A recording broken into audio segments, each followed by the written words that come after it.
Then it's Spurling. That show, mama, you know what I'm talking about. Mama, that go, that man, he just talk a lot of shit.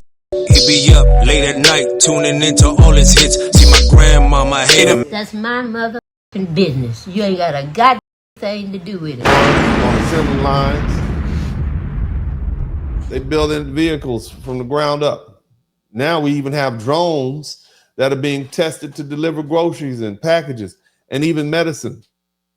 You see, cutting out the delivery drivers, the warehouse runners.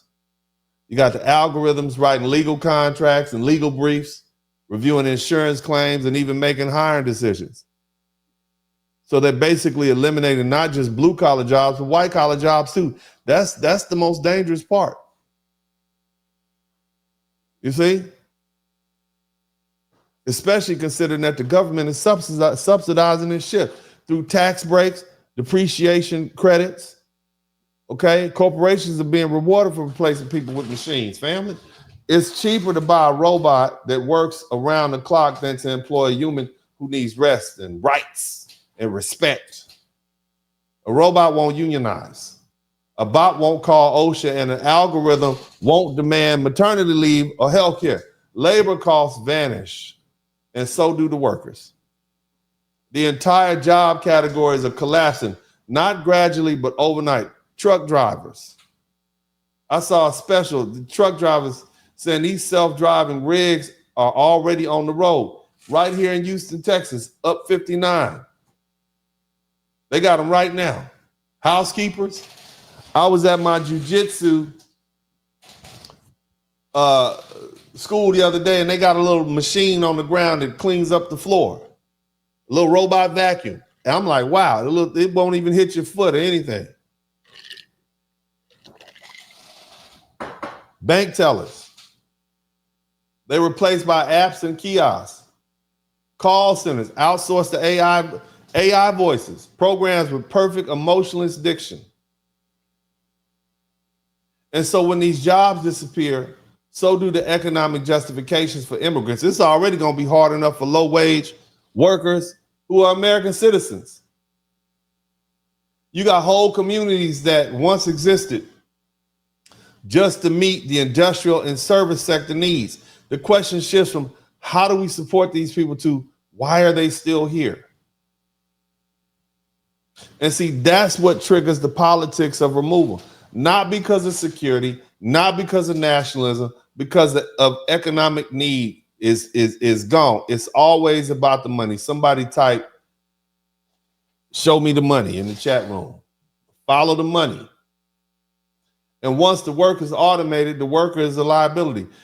And in a capitalist system, if you're not an asset, you become a problem to be solved. That's why I started off with telling you guys this is a machine. Can you guys hear me?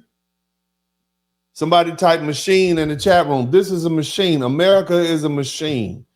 If you want to live a happy life as an elder, stack your money up, make your money start working for you. Find yourself a nice, cozy, family-friendly country to go retire in. But America ain't it. We even make money on old people. We make use out of everything. So what you're witnessing right now with the militarization of the border, the mass deportation, the aggressive, literally people, look, I'm a lawyer. And we can cut this whichever way you want to. But what we see happening right now is clearly a lack of due process. Now, I might argue differently in court because there are legal arguments to be made, but no time in history have we just had people other than when the slave catchers would come north, right? And go catch. No time in history do we have federal agents jumping out of cars, snatching people, throwing them in cars. No time. At no time, based on the color of their skin. You see now a collapsing social contract. It's not some spontaneous political mood swing that's been happening. Obama was the deporter in chief. He knew. Joe Biden was right behind him. Trump is just doing it in a nasty way, but he's doing it nonetheless. This is a calculated labor purge. AI is a new plantation foreman. And unlike the old one, it doesn't drink, it doesn't sleep, it doesn't get tired, it just works, and it's never late. And now it's making millions of human workers, immigrants, and citizens alike obsolete. This is the hidden engine driving the modern day immigration policy. Economic inequality, political destabilization. It's not fear of immigrant. It's not fear of the immigrant. It's the irrelevance of that worker and that laborer. And if you don't understand that, you won't understand what's coming next. Now, I'm enjoying myself, okay? And I'm doing the best I can to articulate this so that everybody can understand. Do you all understand what's happening? Do you understand what's going on? And see, now I'm about to drive it home. Now, keep in mind, if you're learning something, I should earn something. I know y'all learned something. I know you have. I do know you've been learning something, okay? I do know you have. But I'm going to keep trying. Now, the thing I must require is that we have thousands some odd people in here. I need y'all to make sure you have subscribed to the channel if you have not already. I got my white rose on. I'm feeling good. I'm looking good. Shout out to, who is my baby girl at? I seen her up in here for a minute. It's Penny. Shout out to Penny. Thank you so much, sweetheart. And big shout out to, who is this that just contributed to the super chat? Shout out to Blue Baggins. Thank you so much. And of course, y'all kids. Are y'all with me? Are you with me? If you're with me, make sure you subscribe to the channel. We still cooking. Are you learning something? Y'all didn't know about this. You thought, oh, they just don't like the Mexicans. No, that ain't it. No, that's not it. Because see, what you have to understand, and in my books, Rules to Live By, How to Maintain Peace of Mind and Happiness in a Conflicted World, I explain the concept called the King's Eye View. And it's easy for me to understand. Shout out to Penny Ford. What's up, baby girl? It's easy for me to see the perspective of a king because I've sat in a ownership and business position. And so, yeah, I'm not on the level of a Donald Trump or the leaders of the world, but I've been running my business for a long time. And it's a lot of skills that you learn from being a businessman. And that's why my perspective is so different from so many of you all. And that's why many of you all disagree with me. You find it distasteful. You know, you think I'm cold-blooded and cold-hearted. But the truth is, that's business. And this is America, and it's about business. We have an agreement called a Constitution. Our most sacred document is not a holy book. It's a Constitution. If you look up the word Constitution, it simply means contract. It's a contract between the states saying, hey, we're going to do business.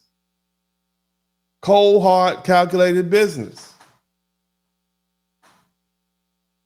And the business at hand right now is getting rid of this excess labor. And this is why immigrants must go. Somebody type immigrants must go in the chat room. Shout out Dusty Jones. Immigrants must go. And by the time I finish with this part of the conversation, you all are going to have, shout out to Dusty Jones, you all are going to have a much better understanding of why it is in your interest to make sure these immigrants must go. I know you don't, I know. I can't believe he said that. He's separating families. I know, gotta go, I know. And I don't care if you hate me for it. I tell my children the same thing. I don't care if you hate me for what I say to you, but you will learn. Whether you like it or not, whether you hate me or not, you will learn. And you will look back on this day and say, damn, I'm better off. Even though those people had to suffer, better them than me. Damn, that's not in the Bible, is it? No. See, what happens when the floodgates don't close? If we don't reduce the influx or presence of non-working, economically dependent populations, and if we continue to allow them to grow through unchecked birth rates, we are walking directly into a series of predictable social, economic, and political crises. This isn't guesswork, it's historical fact. Now let's walk through the consequences based on both past events, and current conditions. Mama, that go that man. Mama, that go that man. Yeah, yeah, yeah. Mama, that go that man.